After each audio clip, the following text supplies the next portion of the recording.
मेरी ताई मुझे अमरीशपुरी बोलती थी।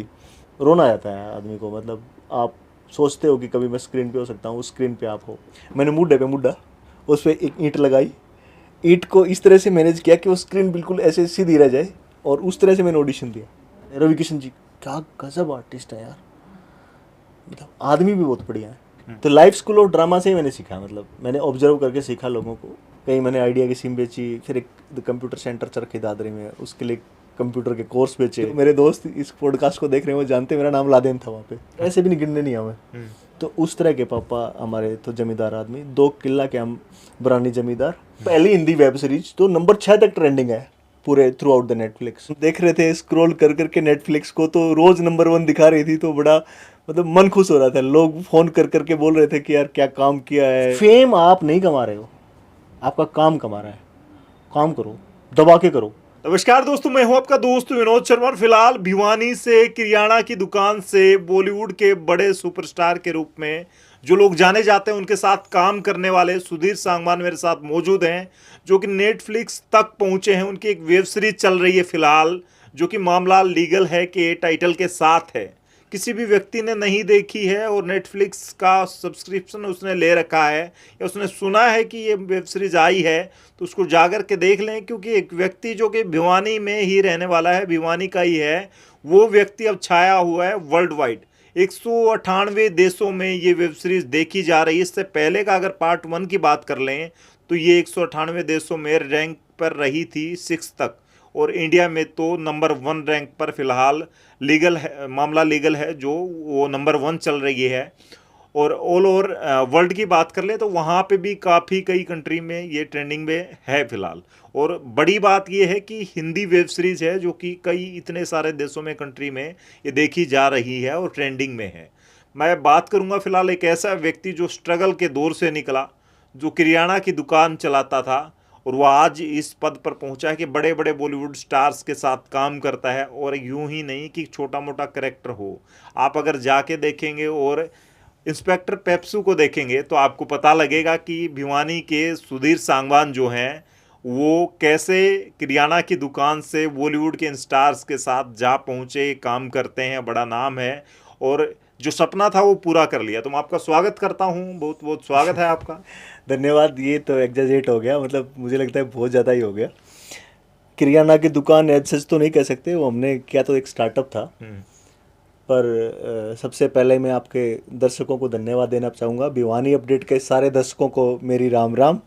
और विनोद भाई ने बड़ा ही सौभाग्य है मेरा कि उन्होंने मुझे बुलाया। मैं भिवानी था, उन्होंने फॉलोअप भी किया, बुलाया मुझे, और मैं अपने लोगों के सामने हूँ आज। अपनी भिवानी की जनता, चरखी दादरी की जनता और अपने हरियाणा के लोगों के सामने बैठ के मैं अपनी ज़िंदगी का पहला पॉडकास्ट कर रहा हूँ। तो हो सकता है भाई मैं बहुत ज़्यादा चीज़ें अच्छी तरह से ना बोल पाऊँ, तो मुझे माफ़ करो। हाँ, इन्होंने बोला कि बहुत सारी चीज़ें जो बोली हैं वो सत्य हैं। और नेटफ्लिक्स पे एक ट्रेंडिंग वेब सीरीज़ अभी चल रही है, मामला लीगल है, जो पिछली बार जब 2 साल पहले इसका पहला सीजन आया था तो भर भर के आप लोगों ने प्यार दिया था। ये एक कोर्ट ड्रामा है। कोर्ट ड्रामा को बड़ा अच्छी तरह से पिरोया है हमारे डायरेक्टर राहुल पांडे जी ने। तो पहली बार तो जब व्यू आ रहे थे और रोज़ की रोज़ हम देख रहे थे स्क्रॉल कर करके नेटफ्लिक्स को, तो रोज़ नंबर 1 दिखा रही थी, तो बड़ा मतलब मन खुश हो रहा था। लोग फ़ोन कर करके बोल रहे थे कि यार क्या काम किया है, सारी टीम ने बेहतरीन काम किया है। फिर कुछ दिन बाद न्यूज़ आई, 2 महीने तक वो लगातार नंबर 5 तक ही ट्रेंडिंग रही इंडिया में। फिर कुछ पता चला हमें, जो नेटफ्लिक्स ने अपने पेज पे शेयर किया कि 190 कंट्रीज़ में थ्रू आउट द वर्ल्ड वो मतलब ट्रेंडिंग है, पहली हिंदी वेब सीरीज तो नंबर 6 तक ट्रेंडिंग है पूरे थ्रू आउट द नेटफ्लिक्स। और इस बार भी अभी 3 अप्रैल को लॉन्च हुई है। और 3 अप्रैल की लॉन्चिंग के बाद भाई मेरे पास ऑस्ट्रेलिया से मैसेज आया, one of the my friend living there. तो गोरे बड़े खुश हैं वो, उन्होंने उनको बताया कि एक वेब सीरीज़ देखो हिंदी की, तो उन्होंने देखी। और इस बार देवर वेटिंग, उनको इंतज़ार था, तो इस बार देख के उन्होंने उनका मैसेज भेजा मुझे कि ये देखो बड़ा प्यार मिल रहा है। हालांकि उन्होंने भाई मेरे ही दोस्त है तो मेरी फ़ोटो भेजी, वो वाला सीन काट के भेजा, लेकिन अच्छा लगा। और धन्यवाद आपका। चलिए कोई ना, बड़ा अच्छी बात है। और आपका स्टार्टअप वाला नाम था जोरका, भिवानी के, आप रोहतक, आप भगत सिंह चौक पर चलाते थे वो।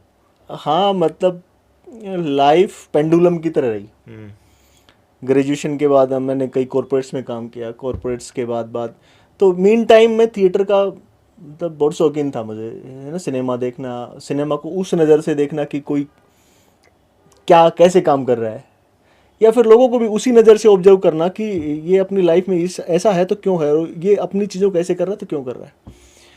उसी ऑब्जर्वेशन ज़्यादा ऑब्जर्वेशन ज़्यादा, लर्निंग और ऑब्जर्वेशन मेरी लाइफ का पूरा हिस्सा है।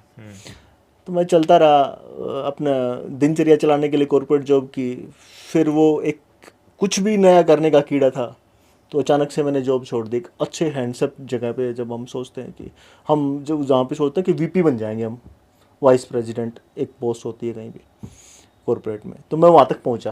पहले सपना देख के वहाँ तक पहुँचा, जब वहाँ पहुँचा तो छोड़ दिया। तो मुझे नया करना है कुछ। उसके बाद मैंने 2-3 स्टार्टअप किया।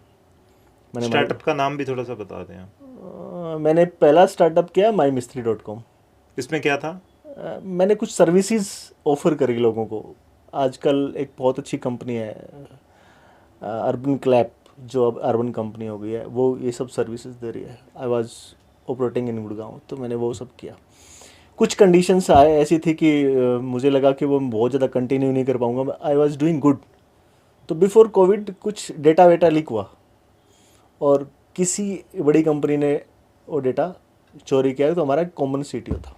तो आपको फिर सेल करनी पड़ी? तो हाँ, मैंने वो सेल किया।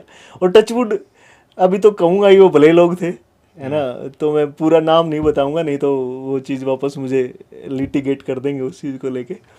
तो लॉस में रहे कि ना फायदे ना, में रहे? उन्होंने मुझे फ़ायदा दिया, लेकिन जो फ़ायदा मुझे मिलना था वो नहीं मिला। हम्म, एक्चुअली फ़ायदा दिया, जो मेरे इन्वेस्टमेंट थे उसके ऊपर मुझे एक हैंडसम अमाउंट दिया, उन्होंने कंपनसेट किया मुझे एक्चुअली। फिर मैं कुछ काम उसी से रिलेटेड कर रहा था मेरे अपने नाम से, तो वहाँ मैं करता रहा और कोविड आ गया। तो कोविड आ गया तो वहाँ से मुझे आना पड़ा और कुछ पैसे भी फंस गए वहाँ पे जिन लोगों में मैं काम कर रहा था। तो मुझे लगा कि यहाँ पे आके कुछ करते हैं। तो यहाँ पे हम सभी भाई, हमारी फैमिली, सब लोग बैठे और हमने जोरका स्टार्ट किया। जोरका को हमने एक अच्छी सी थीम पे डिजाइन किया कि लोगों को अच्छा खिलाएंगे। हमने भिवानी अपने शहर से शुरू किया, लोग बहुत खुश थे, हमने किया। लेकिन हम सेल्स को उतने उस लेवल पे जनरेट नहीं कर पाए, क्योंकि एक तो जोरका में सारे ऑर्गेनिक प्रोडक्ट्स, दूसरा थोड़े से ऑर्गेनिक है तो फिर नॉर्मल प्रोडक्ट से महंगे हैं, और कोविड की वजह से लोगों की जेब भी टाइट और वैसे भी टाइट है। हम जिस एरिया में रहते हैं वहाँ पे मतलब उतना हैंडसमली फाइनेंशियली इतने स्ट्रॉन्ग लोग नहीं हैं। तो चलते चलते लोगों ने उतना अच्छा नहीं लिया, तो उसको भी सेल आउट करना पड़ा? हाँ, लेटर ऑन अभी किया है, कोई 6-7 महीने पहले। इसमें लॉस में रहे कि इसमें फायदा में? मानता था कि मैं लॉस हो जाएगा, लेकिन टचवुड ये है कि लास्ट में जाते जाते उसको भी हमने एक हैंडसम फिगर में बेच दिया। अच्छा, मतलब सुधीर सांगवान का लक साथ साथ काम हाँ, करता है। मतलब हालांकि स्ट्रगल ऐसी रही कि किसी वक्त में आपको बड़ा नहीं, स्ट्रगल तो ऐसी तक रही, लेके गए अपनी लाइफ। हाँ, स्ट्रगल तो अभी भी ऐसी रही। क्या क्या किया, थोड़ा सा छोटा छोटा बताएं उसको। अब जोरका के टाइम में भी अगर बात करूँ ना मैं, तो उस टाइम का अगर मीन टाइम का पीरियड है, मैं 30 से 30 लाख की डील कर रहा हूँ, मेरी जेब में 300 रुपये है। कॉन्फिडेंस 3 लाख वाला, 30 लाख वाला है, मैं उसे डील कर रहा हूँ 30 लाख का। आप यकीन मानो, मैं बहुत बहुत बड़ी कंपनी के पास जाके सुपर स्टॉकिस्ट का कोड लेके आ रहा हूँ, सबसे ज्यादा डिस्काउंट पे, सबसे ज्यादा डिस्काउंट पे, और मेरे पास एक स्टोर है, और मैं फिर भी उसे ले पा रहा हूँ वो चीज़। तो वो कहीं ना कहीं मैं अपने आपको जाके प्रेजेंट करता हूँ, और बड़े ईमानदारी से हम बात बताते हैं, बिल्कुल खुल के बताते हैं कि आज हम आपका इतना सेल नहीं कर पाएंगे। लेकिन सही पूछो तो कई बार आप जैसे भाई से किसी से पैसे मांग के जाते हैं गाड़ी में तेल डलवाने के लिए।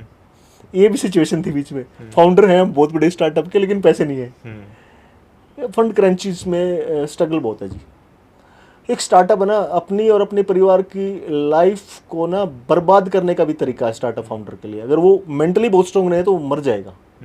सही बात, सुसाइड करते हैं। अभी सिल्वर का जो जिस तरीके का दौर रहा था, एकदम हमने वो लाइफ देखी है, मतलब बहुत नजदीक से देखी है कि वी रियली क्रंच, मतलब रोए नहीं, क्योंकि हम बहुत इनर सोल से बहुत स्ट्रांग है। हमारी पापड़ी बहुत मोटी हो गई है, चमड़ी बहुत मोटी हो गई है, लेकिन ऐसा हुआ है। अच्छा, ये चमड़ी मोटी होने के पीछे जो आप पूछ रहे थे वही कारण है। वो कहाँ मोटी हुई, क्या क्या किया उसके लिए, वो पूछने वाला। मतलब पैदा हुए तो ऐसी फैमिली से थे जब मदर बहुत प्रोग्रेसिव है, पापा एक देसी नॉर्मल किसान जो खंड के वाला देसी किसान नहीं होते ना, जिन्हें पैसे भी नहीं गिनने नहीं आवे, तो उस तरह के पापा हमारे। तो जमींदार आदमी, 2 किला के हम बरानी जमींदार, और डिपेंडेंट सारी बारिश पे। वहाँ से लाइफ शुरू होती हुई। घर वालों को एक चीज़ पता थी कि एजुकेशन सब कुछ है। उन्होंने कहीं से पैसे उठाए, किसी से मांगे हों, कुछ करा हो, कमाए हों, ज़्यादा ज़मीन बोई हो, लेकिन पैसे प्राइवेट स्कूल में पढ़ाया। कहाँ पढ़े आप? मेरे गांव है, मेरा गांव छपार है, यहाँ पे कितलाना से आगे चरखी दादरी के पास, चरखी दादरी मेरा ज़िला है। तो वहाँ उन्होंने खूब मतलब पूरा सबको प्राइवेट स्कूल में पढ़ाया, जैसे भी गांव में अपने प्राइवेट स्कूल। कहाँ पढ़े आप? SDI स्कूल छपार है। अच्छा, नहीं उसके बाद मैं हायर एजुकेशन तो नहीं कह सकता, लेकिन मैं मेरा अलग हाई स्कूल करने के लिए मैं एक बोर्डिंग स्कूल में चला गया। मेरे को याद है कि पैसे बिल्कुल नहीं थे भाई, और पापा को मैंने कन्विंस करने की कोशिश की। पापा को तो देसी आदमी के कन्विंस होना था उसका। ठीक है भाई, ले आऊँगा मैं 54,000 रुपये चाहिए थे उस टाइम। तो किसी से उधारे लेके आए? 4,000 होंगे करने, तो 50 उधार लिया है। कॉन्फिडेंस परिवार का, फैमिली का पूरा भी सही था, पढ़ाई के लिए पूरा था। जैसा बेटा। और मेरे कॉन्फिडेंस क्या था कि उस स्कूल में जब मैं गया ना, उस स्कूल में ये बता दी कि अपने +2 कर दिए नौकरी मिल जाएगी। तो मेरा कॉन्फिडेंस उस चीज के ऊपर था कि मैं कमाने लग जाऊंगा +2 करती है। अच्छा, दिमाग में यही था पैसा कमाना? मुझे कोई दिमाग में नहीं था कि मैं कितनी बड़ी एजुकेशन ले लूंगा, कितनी अच्छी ले लूंगा। मुझे ना पता था IAS क्या होता है, ना कुछ पता था क्या होता है। मुझे ये पता था, उस दिन उसने जाके ये बता दिया था कि यार तू अगर करेगा यहाँ पे +2 पास, तो तने एक नौकरी मिल जाएगी ट्रांसपोर्ट लाइन में। अच्छा। और इतनी तनख्वाह मिल जाएगी, यानी कि 3,000 के आसपास कुछ बताई थी उन्होंने। तो पे कमीशन 2006 का आने से पहले फौजियों की तनख्वाह भी 6,000-6500 रुपये होती थी। मगर यार मैं भी 3,000-3500 रुपये अगर कमाने लग जाऊँगा तो पूरा सारा लग जाएगा परिवार में। वो करते करते जी हमने एडमिशन लिया वहाँ पे, और घर वालों ने किया। वहाँ के भी बहुत सारी स्टोरीज हैं, है ना। मेरे स्कूल में जो मेरे दोस्त इस पॉडकास्ट को देख रहे हैं वो जानते हैं, मेरा नाम लादेन था वहाँ पे। अच्छा। तो बहुत सारी स्टोरीज हैं उसके पीछे। मेरे को पूरा स्कूल, आज भी मेरे पूरे स्कूल के जो लोग हैं वो लादेन के नाम से जानते हैं। 9/11 का हमला हुआ था ना, 9/11 का हमला हुआ था, और बागी था मैं स्कूल में भी। अच्छा। मुझे लगा कि इस टीचर ने ये काम किया या फिर मेरे सीनियर में ने कोई काम किया है, तो मुझे बगावत करनी थी उसके खिलाफ। किसी हद तक चला जाता था मैं, बहुत छोटा सा था, मरा सा, 85 किलो वजन था, लेकिन चला जाता था। तो वहाँ से मैंने जब बोर्डिंग क्लास वो +2 वहाँ से करके लोटा गांव में 3 साल का मुझे पर गैप रह गया। ग्रेजुएशन से पहले एज छोटी थी, 18 साल से नीचे नौकरी नहीं दे सकते थे, मुझे नौकरी नहीं मिल रही थी। अब मैं क्या करूँ? तो मैं यहाँ ग्रेजुएशन के साथ साथ मैं मल्टी शिफ्ट करता था। कहीं मैंने आइडिया की सिम बेची, फिर एक कंप्यूटर सेंटर चरखी दादरी में, उसके लिए कंप्यूटर के कोर्स बेचे। वहाँ से शाम को आता था, एक भाई का मेडिकल स्टोर था गांव में, ऐसे यार दोस्त का, उसके यहाँ दवाई बेचता था। सुबह जाता था, उससे ऑर्डर लिख लेता था, स्टॉकिस्ट से दवाई ले आता था। फिर उनके दुकान के बगल में एक स्टील फोटोग्राफी करता था हमारा दोस्त, और उनके पास डीजे भी था। तो मैं उसके लिए डीजे बजाता था और स्टील फोटोग्राफी करता था। मतलब ये वक्त कब करते थे आप? 2003 में रात को। अच्छा, ये काम रात को करते थे? ये रात को। दिन में मेडिकल स्टोर और कंप्यूटर सेंटर। रात को क्या, उनको एक्सपोजिंग के लिए एक बंदा चाहिए। जैसे स्टील, अभी तो फोटोग्राफी डिजिटल हो गई है, तब स्टील होती थी, है ना। और स्टील के लिए क्या है ना, आपको एक पर्टिकुलर बंदा चाहिए जो आपका लेंस वेंस को जानता हो, सब कुछ जानता हो। तो मैं सीखता था उससे, दिन में बैठ गया उसकी दुकान में बैठ के सीख लिया। रात को उनकी, दिन में दुकान की मेडिकल स्टोर, रात को फिर स्टील फोटोग्राफी। और स्टील फोटोग्राफी के उसके 500 रुपये लेता था, डीजे बजाने के 500, और डीजे दोनों जगह बजाना है तो 1000 रुपये। चलिए, कमाल की बात थी। इस जर्नी से सीधा आते हैं बैक टू सीन जो है वो आपको कैसे, मूवी कैसे आपको मिली और किस तरीके से शुरुआत हुई आपकी फिल्म लाइन में? यार लाइफ जर्नी, मतलब मैंने एक जगह बोला, तो मेरे डायरेक्टर जो राहुल पांडे जी हैं, वो बार बार वो मतलब पूरा खींचते हैं वहाँ पे जाके। आप शूट पे हो तो माहौल को लाइट करने के लिए ना वो आपकी पूरी मतलब बजाने की कोशिश करते हैं। तो वो रवि किशन सर को या फिर विजेंद्र काला जी जो हमारे सीनियर आर्टिस्ट हैं, बहुत सालों से जिनको देख के हम बड़े हुए हैं, उनके साथ साथ बातें करते थे कि ये आ गया जी NSD वाला बंदा, ये NSD FTII श्री राम जितने थिएटर स्कूल है सब करके आया जी ये बंदा। आपने NSD किया है? नहीं किया। मतलब वो वैसे ऐसे मजाक ऐसे मुझे करते थे। इंट्रोड्यूस करते थे। अच्छा। अभी देखो जी एनएसडी वाले डायलॉग चलेंगे देखो, हाँ तो वो पूरे बजाते थे मेरी। हाँ तो बोला बताओ सर को हाँ कहाँ से किया आपने। मैंने कहा जी मैं एलएसडी से हूँ। हाँ हाँ एलएसडी क्या है बे। हाँ। मुझे लाइफ स्कूल ऑफ ड्रामा है। हाँ है। तो ऐसे करके झाड़ देते थे। हाँ। तो लाइफ स्कूल ऑफ ड्रामा से ही मैंने सीखा, मतलब मैंने ऑब्जर्व करके सीखा लोगों को।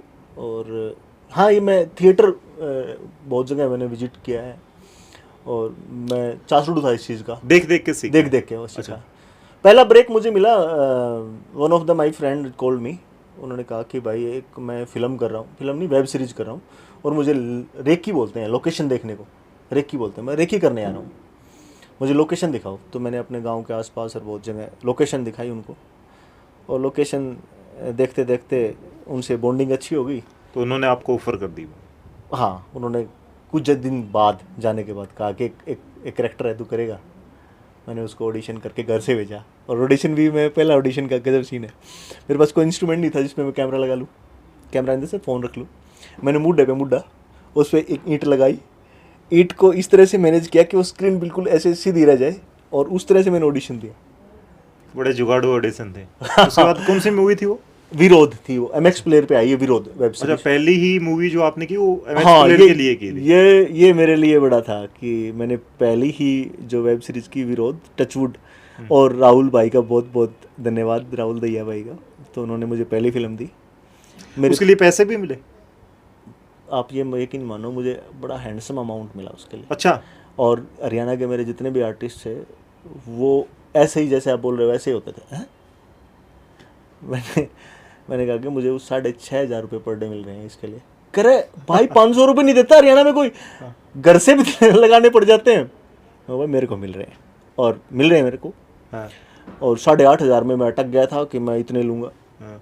तो 6,500 में फाइनल हुआ। और 12-13 दिन का शूट था। अच्छा, मतलब एक अच्छा अमाउंट आपको मिला, वहाँ से कॉन्फिडेंस भी आया। कॉन्फिडेंस आया, मैंने सीखा वहाँ से, एक्चुअली मुझे कैमरा सीखा मैंने वहाँ से। तो फिर उसके बाद खुद को स्क्रीन पर देखा तो कैसा लगा? मैं फील आया कि मैं जैसे मूवी में देखते हैं और फिर फील आता है, ऐसे इमेजिन करता है आदमी? फील नहीं, वैसे? आप ये मानो कि आपका कोई क्लिक, आपका कोई दोस्त, आपका यार, या फिर आपका रिश्तेदार हम्म। आपको देख के मैसेज कर दे, जब तक किसी को पता नहीं है बहुत ज़्यादा लोगों को कि मैं क्या कर रहा हूँ। अच्छा, सबको पता भी नहीं था, उन्होंने स्क्रीन पे देखा फिर और उन्होंने मुझे मैसेज किया कि ये आप हो। मैंने कहा हाँ। रोना आ जाता है आदमी को, मतलब आप सोचते हो कि कभी मैं स्क्रीन पे हो सकता हूँ, उस स्क्रीन पे आप हो। जो आदमी कभी सिम बेचा करता था, रात को डीजे बजाया करता, स्टिल फोटोग्राफी और मेडिकल और जिसका पैशन था कि मैं कभी ना कभी एक्टिंग करूंगा, मतलब मेरा था पैशन हमेशा। मेरी ताई मुझे अमरीशपुरी बोलती थी, फिर तू अमरीशपुरी है भाई। तो यहाँ के किसी अखबार ने भी शायद मुझे एक बार अमरीशपुर, हरियाणा का अमरीशपुरी छापा, यहाँ के किसी लोकल न्यूज़पेपर ने। ये अखाड़ा किया था मैंने, अखाड़ा का सेकंड पार्ट किया था मैंने, नेता का कैरेक्टर निभाया था, तब उन्होंने छापा था। तो वहाँ से मैं शुरुआत की, वहाँ से करते करते तो मैंने कितनी अभी मूवी और वेब सीरीज कर चुके हैं आप? मैं 8 से 10 प्रोजेक्ट कर चुका हूँ, जिसमें स्टेज ऐप के लिए मैंने 3 प्रोजेक्ट किए हैं, और माया जाल एक किया था मैंने, सोलो किया था उसमें। और उसके बाद ब्याह के लड्डू में मैं विजिटिंग था। ये विश्वास चौहान भाई जो हैं, उनने कहा था कि भाई आ जाओ एक बार, तो मैं चरखी दादरी गया था विजिटिंग। उनके एक शो था ब्याह के लड्डू, उन्हें पहला सिटकॉम शूट किया था स्टेज के लिए। और उसके बाद मैंने अखाड़ा बाद में किया है, उससे पहले मैं जा चुका था बॉलीवुड में। अच्छा, मैं स्कैम किया था हाँ चौपाल के लिए, स्कैम कर रहा था, तो हरिओम कौशिक भाई मिले मुझे वहाँ पे। उनका यार लुक बड़ा बढ़िया है, तू चलेगा। तो वहाँ पे कुछ एक्ट किया तो उन्होंने वो भी देखा, तो कहा हाँ तू चलेगा। उनको कभी याद रह गया।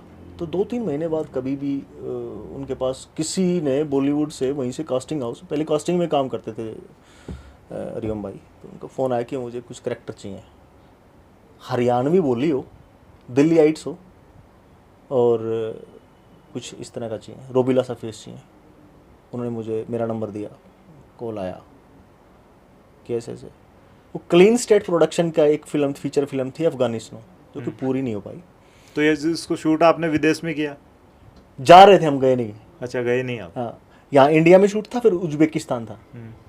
तो वहाँ का जिस दिन प्लानिंग हो रही थी, उस दिन आई वाज ऑन एयरपोर्ट, तो उस दिन फ़ोन आया कि सारा क्रू वापस आ रहा है वहाँ से, कुछ प्रॉब्लम्स हो गई, आप लोग जो भी आए हो मुंबई से, अहमदाबाद से, मैं अहमदाबाद था तब, अहमदाबाद से दिल्ली आया था, तो आप लोगों की मैं टिकटें वापस करा देता हूँ, प्रोडक्शन हाउस से कॉल था और आप चले जाओ।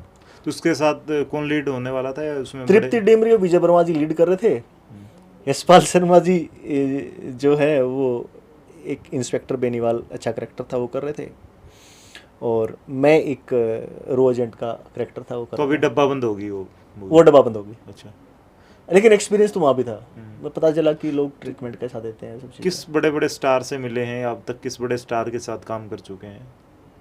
मैंने कुछ लोगों को देख के मैनिफेस्ट किया है कि मैं, जैसे मेरे को वो वाइब्स नहीं आती कि बहुत बड़े सुपरस्टार के साथ मैं मिलूँ या काम करूँ। होते हैं सब लोगों को कि यार मैं इससे मिल जाऊँ। मुझे ना थिएटर के लोगों से बड़ी वाइब आती है, जो आजकल ओटीटी के बाद बहुत फेमस है, मनोज वाजपेयी सर।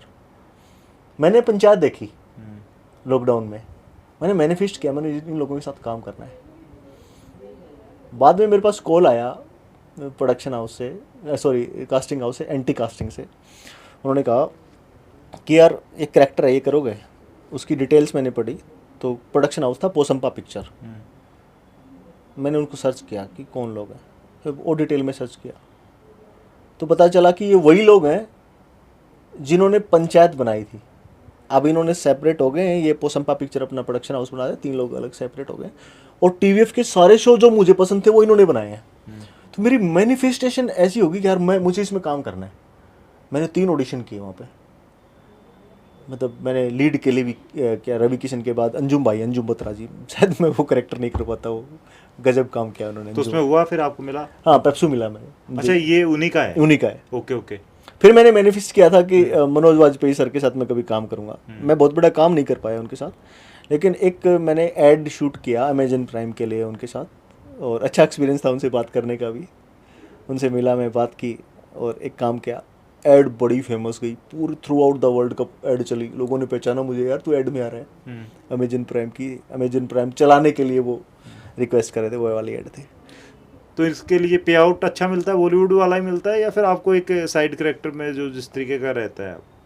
अभी तो अमाउंट काफ़ी हाई हो गया होगा, आप मतलब इतना ट्रेंडिंग में है तो। ये एक प्रोसेस है, मतलब है ना, हम शेयर नहीं करना चाहेंगे कि आपके कोई अमाउंट फिक्स? हाँ, मैं बता देता हूँ कि बच्चे कुछ जैसे जो भी देख के सिनेमा में आना चाहते हैं, वो सोच रहे हैं भाई एक प्रोसेस है। इस प्रोसेस में क्या है कि आपको ये नहीं देखना कि आपको क्या मिल रहा है, पहले ना आपको करेक्टर करना है, उसको जीना है। उसके बाद एक प्रोसेस है, जैसे आप सिनेमा में थोड़े से बड़े होते हैं तो आपका मेहनत कोई नहीं मारता वहाँ पे, वो अच्छे लोग हैं। आजकल तो वेब सीरीज भी आ गई, जैसे ओटीटी पे मिल रहा है। अच्छे प्रोडक्शन हाउस हैं, वो आपकी मेहनत का आपको देंगे। मेहनत का इन द सेंस, जैसे मुझे सपोज करो पहले मुझे एक्स अमाउंट मिला था, मान लो आप 5 लाख रुपए मिला था पिछले वाले सीजन के लिए, और इस बार वो दूसरा सीजन कर रहे हैं, तो वो ऑटोमेटिक लेकर मेरे 7.5 बनते हैं, उनका बजट बन गया है, या मेरे 10 लाख बनते हैं तो वो दे देंगे मुझे। अच्छा। हाँ, दे देंगे, और उसके लिए आपको बहस भी नहीं करनी। अच्छा, इस दौरान जो है आने वाले वक्त में क्या कुछ, किस स्टार के साथ काम करना है, क्या सपने पाल बैठे हैं? यार मुझे ना सपने तो नहीं है, और मैं ना प्रोसेस एंजॉय करना चाह रहा हूँ। प्रोसेस में बहुत मज़ा है। अगर आपने एक बार सोच लिया ना कि मुझे एक्स के साथ काम करना है, यार एक्स मूवी में इतना बड़ा करना है, तो मंजिल है आपकी, वो फिर बहुत नीरस होती है यार, नीरस है बिल्कुल। अच्छा, ज़्यादा उम्मीद नहीं पाले बैठे? नहीं, वो उम्मीद नहीं है बिल्कुल भी। एक इस इंडस्ट्री में मैं सबको कहता हूँ उम्मीद तो पालो ही मत। आपने जो किया है वो पर्दे पे कितना आएगा वो आने के बाद पता चलेगा। आप कितने बड़े प्रोजेक्ट का हिस्सा हो वो पता चलेगा, वो प्रोजेक्ट कितना बड़ा हिट होता है। अब कितना बड़े प्रोडक्शन हाउस का क्या प्रोजेक्ट है, उसमें आप छाए हो, मेरा इतना बड़ा प्रोजेक्ट था यार, वो बंद हो गया, कैसे पता चलेगा? उसके लिए कोई अमाउंट मिला या वैसे ही? मिला। अच्छा, अमाउंट मिला। वो आपका पैसा नहीं रखेंगे, प्रोजेक्ट बंद हो गया, जितना फुल अमाउंट था वही सब मिला। अच्छा, सब मिला, जितने दिन का मैंने शूट किया सब मिला। क्लीन स्लेट प्रोडक्शन का था, अनुष्का शर्मा जी का प्रोडक्शन हाउस है, पैसा मिला। अच्छा, चलिए, आप हरियाणा से हैं, लास्ट सवाल आपसे पूछता हूँ। हरियाणवी आजकल एक तो वेब सीरीज आनी स्टार्ट हो गई या मूवी आ रही है, जैसे स्टेज कर रहा है, बहुत सारे बच्चे हरियाणा के बॉलीवुड में भी कहीं ना कहीं काम कर रहे हैं, तो क्या कहेंगे आने वाले वक्त में हरियाणा का क्या फ्यूचर देखते हैं, हरियाणा के लड़कों का, युवाओं का क्या फ्यूचर देखते हैं? यार एक तो हरियाणा ट्रेंडिंग में है अभी, और बहुत अच्छे आर्टिस्ट हैं हरियाणा के जो मुंबई काम कर रहे हैं। बहुत सारे लोगों को संदीप गोयत भाई हैं मेरे साथ हरियाणा में या इसमें थे अखाड़ा में, बहुत सीखा मैंने उनसे। महारानी में अभी उनकी इंट्रोड्यूस हुए, 4th सीजन में वो फुल फ्लैश चलेंगे। लास्ट सीन में इंट्रोड्यूस हुए हैं, उनकी एंट्री हुई है, अब 4th सीजन महारानी का करेंगे। पहले भी उन्होंने बहुत अच्छा काम किया। अच्छा, कुछ लोग यहाँ से जाके वहाँ पे काम इतना कर रहे हैं कि उनको कोई जानता कम है। नवनीत मलिक भाई हैं, रोहतक से वो काम कर रहे हैं। भिवानी से एक जितिन गोस्वामी जी हैं, काफ़ी सारी वेब सीरीज़ में काम कर रहे हैं। कई भाई हमारे जसवंत दलाल हैं, फर्जी में वो शेखर इंस्पेक्टर का रोल प्ले कर रहे हैं, अभी मेरे साथ शूट कर रहे थे। एक नया प्रोजेक्ट कर रहा हूँ मैं जयदीप भाई साहब के साथ, जयदीप अलाव जी, मतलब वो मास्टर हैं अभी इंडस्ट्री के। तो बड़ी मूवी कितनी कर रहे हैं फिर आप अभी? मैं अभी 2 कर रहा हूँ, 2 मेरे पास अभी हैं जो मैं कर रहा वेब हूँ। सीरीज है, मूवी है? एक मूवी, एक वेब सीरीज़ है। किस प्लेटफॉर्म पे आएगी? या एक नेटफ्लिक्स के लिए, एक अमेजन प्राइम के लिए। ओके। हाँ, थिएट्रिकल मेरे पास अभी वो बड़े वाले स्क्रीन का अभी मेरे पास कोई अनुभव आया नहीं है। मैं मोबाइल तक ही सीमित हूँ। तो अभी 17 mm के पर्दे का इंतजार है? पूरा बड़ा इंतज़ार है। इंतज़ार तो ये है कि वो आने के बाद भी तभी ऐसा लगेगा यार यही था क्या। अच्छा, लेकिन है मतलब घर वाले खुश होते हैं अब यहाँ तक पहुँच गया? 1 रुपये का जो इंतजार करता था कभी, आज लाखों रुपए कमा रहा है। एक एक दिन का उसका जो है वो बड़ा बजट होता। हम कहीं तो नहीं गए यार, पैसे है ना, पैसे अभी इम्पोर्टेंट नहीं है। नाम चाहिए, काम चाहिए। अभी काम चाहिए। नाम से तो नाम क्या ऐसी चीज़ है कि आपका बन जाएगा। हम इतने प्रोफाइल विजिट कर चुके हैं ना, इतने सारे लोगों के साथ काम कर चुके हैं, इतनी चीज़ें खुद से कर चुके हैं और लोगों को देखा है। फेम आप नहीं कमा रहे हो, आपका काम कमा रहा है। काम करो, दबा के करो। अच्छा, ये सोचे बिना करो कि मुझे क्या मिलेगा, पहले सोच लो। आप ये पॉडकास्ट का आपने लगाया तो आप करने से पहले सोचो कि इसके क्या नुकसान, क्या फ़ायदे, क्या है, और 2 दिन ज़्यादा प्लानिंग में ज़्यादा लगा लो। जब आपने ये प्लानिंग कर ली ना भाई, उसके बाद नहीं सोचो, आंख बंद कर लो और लग जाओ। प्रोसेस को एंजॉय करो। शाम तक आपको कई बार खाना नहीं मिला, एंजॉय करो साधु संतों की तरह, कोई बात नहीं। चलिए लास्ट में एक आध कोई डायलॉग आपका हमें इस मूवी का, इस वेब सीरीज का सुनाएं आप लास्ट में ऑडियंस को। यार, डायलॉग तो मैं मतलब थोड़ा सा अजीब लगता है, मतलब डायलॉग हमारी ही फिल्म का बोलते हैं तो। बाकी इसमें मामला लीगल है में पिछली बार एक डायलॉग था लास्ट सीज़न में, वो काफ़ी फेमस हुआ था, है ना। वो नायला ग्रेवाल जो है, एनी एक करेक्टर है, वकील है, हार्वर्ड से पढ़ के वापस आई है। तो उनके साथ मेरी जिरा होती है इस चीज़ को लेके, वो केस को लेके। वो चाहते हैं कि ये सोफिस्टिकेटेड सा केस है और इसको लॉ के अकॉर्डिंग चलना है। और यहाँ पे हमारे लॉ सिस्टम में क्या होता है कि केस हमेशा लॉ के अकॉर्डिंग नहीं चलता है, उसको थोड़ा सा मिर्च मसाला लगा के उसको प्रूव करना पड़ता है ना। हमने एक चाकू पे एविडेंस ले लिया धक्के से, तो तब एक केस बनता है। तब वो डायलॉग बोलते हैं कि ऐसे लॉ नहीं चलेगा। तो मैं कहा मैडम ये तो ऐसे चलेगा। करे जी ये लॉ नहीं है, मुझको यही कानून है, यही बनेगा। उसके बाद चलते चलते नुके ड्रीम 11 पे टीम बनाओ, एक डायलॉग था कि अब मुझे पूरा तो याद नहीं है। यही चीज़ें होती हैं कि डायलॉग्स आपको याद नहीं रहते, आप सिनेमा में परफॉर्म करते हैं। 1-to-1 चल रहा है, 1-to-1 चल रहा था, तो वो चीज़ होती हैं। अच्छा, नवाज भाई की तरह वो वाला डायलॉग है जो से निकल जाऊंगा, वो वाला है ना। तो वो परेशान हो जाते हैं, हम भी परेशान हो जाते हैं। हमें कोई पूरी फिल्म या मूवी हमने कोई शूट किया है, उसके बाद हमसे कोई डायलॉग पूछे तो शायद हमें याद ना रहे। अच्छा, वो फील आती नहीं है? वो फील नहीं आती है। फील आती है आपको सामने जब पर्दे पे सेट लगाओ और आपका दूसरा को एक्टर आपको कितना मजबूर कर रहा है कोई डायलॉग को एग्रेसिव बोलने में, किसी को शांति से बोलने में। वो सामने वाले, आप मेरे से कोई परफॉर्मेंस कराना चाहोगे, शायद मैं नहीं कर पाऊँगा, मेरा को एक्टर मुझसे परफॉर्मेंस कराएगा। बहुत सारी इम्प्रोवाइजेशन होती है ऑन द सेट, कितना अलाउ करते हैं। रवि किशन जी क्या गजब आर्टिस्ट है यार, मतलब आदमी भी बहुत बढ़िया है। बैठते हम घंटों बैठे, बहुत हमने मज़े किए हैं ऑन द सेट। बिजू कला जी गजब, इतने सालों से उनको देखते हुए बड़े हुए हैं। अनंत जी, अनंत जोशी भाई, अंजुम बत्रा, सारी कास्ट बहुत बढ़िया थी। और जितने भी लोगों से मैं मिला हूँ, मेरे तो पॉजिटिव ही लोग मिले हैं यार, हमेशा आगे बढ़ाने वाले। चलिए, ये आप पॉजिटिव थे तो इसलिए लोग भी आपको पॉजिटिव मिले। फिलहाल हमारे साथ सुधीर सांगवान थे और नेटफ्लिक्स से लेकर MX प्लेयर और हरियाणा की स्टेज है, बहुत सारे ऐसे नाम हैं जिन पर ये छाए रहते हैं और कहीं सुपरस्टार हैं, कहीं स्टार हैं और कहीं को स्टार जो हैं वो इनके बहुत बड़े नाम हैं। फिलहाल आने वाले वक्त में आपको 17 से लेकर जो कि भाई का जो सपना है वो ये पूरा करेंगे। और आपका सपना भी जो है वो इनके एक्टिंग के रूप में, आप बड़े एक्टर के रूप में देखना चाहते हैं। बहुत सारे ऑडियंस के ऐसे लोग हैं जो अभी कमेंट भी कर सकते हैं।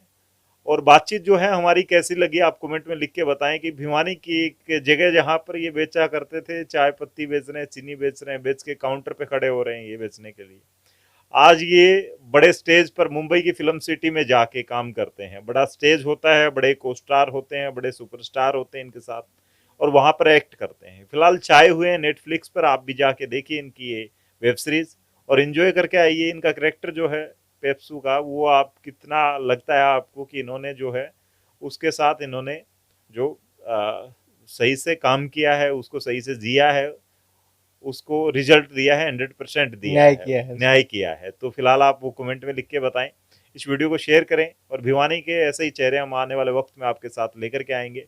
फिलहाल इस वीडियो को शेयर करते हुए कमेंट में लिखें। तब तक के लिए धन्यवाद। राम राम, जय हिंद।